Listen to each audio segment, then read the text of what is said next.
Ce qu'on peut constater, c'est effectivement, après un second semestre 2008 particulièrement difficile pour l'ensemble de la profession, on constate depuis mi-janvier une nette reprise au niveau des ventes et de l'intérêt du public pour le logement neuf.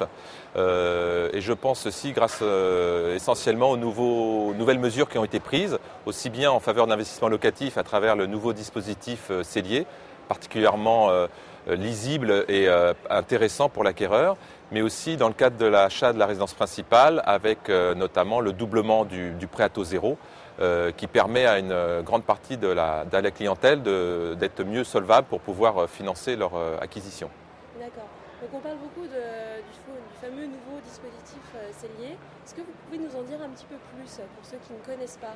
Alors c'est un dispositif effectivement très avantageux et très simple puisque pour tout acquéreur qui achète un bien et qui s'engage à le louer pour une période minimum de 9 ans, il peut réduire de son impôt, directement de l'impôt à payer, 25% du montant de l'acquisition dans un plafond de 300 000 euros, ce qui revient donc à 75 000 euros de réduction sur 9 ans, soit 8 300 euros par an de réduction d'impôt. Donc ce qui est significatif et ce qui permet de pouvoir financer de manière beaucoup plus aisée l'achat dans le cadre d'un investissement locatif. D'accord. Donc au niveau des logements, des constructions de logements neufs, etc., vous êtes donc présent sur toute la France, si je ne me trompe pas.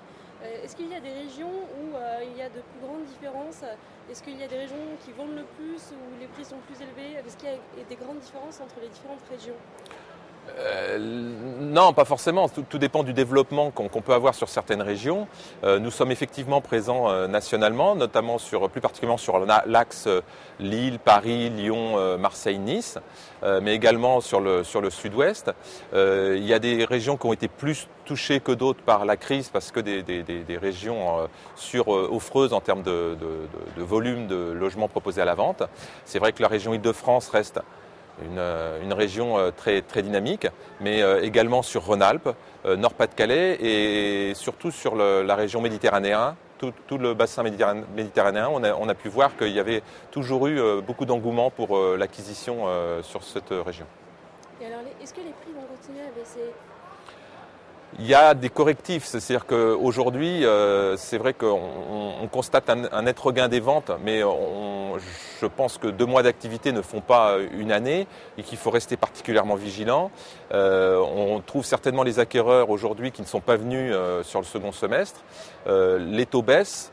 Les prix, effectivement, globalement ont baissé, mais pas dans des proportions qu'on peut imaginer ou entendre ici et là, parce que souvent, quand on prend dans les médias quelques exemples de prix à la baisse, souvent sur des exemples de logements achevés, c'est-à-dire sur lequel le promoteur peut faire de très grosses remises, mais il y a, contrairement à la précédente crise des débuts des années 90, très peu de stocks invendus achevés.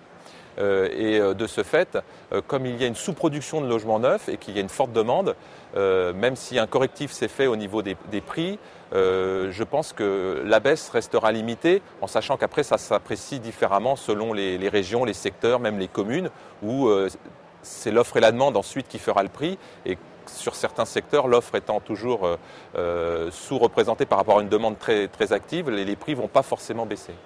D'accord. Donc dernière question, qu'est-ce que vous conseillez donc aux personnes qui viennent vous voir, qui vous demandent peut-être, qui ont besoin d'être rassurées, qu'est-ce que vous leur conseillez ? Moi, le conseil que je pourrais donner, c'est de dire aujourd'hui, c'est vraiment le bon moment d'acheter. Tous les signaux sont au vert, c'est-à-dire que certains pourraient être tentés d'attendre en disant les prix vont continuer à baisser, mais probablement, mais avec un choix qui sera beaucoup plus limité parce que l'ensemble de la profession a limité, a repoussé les mises en vente, ce qui fait que le stock à la vente, compte tenu des rythmes de vente constatés depuis le début de l'année, diminue sensiblement.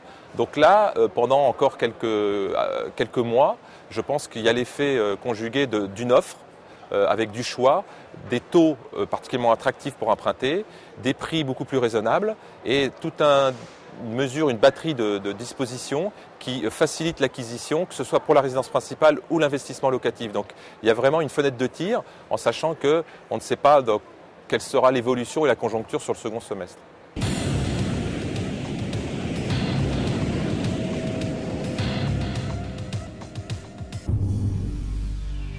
Acheterlouer.fr, Internet au service de l'immobilier.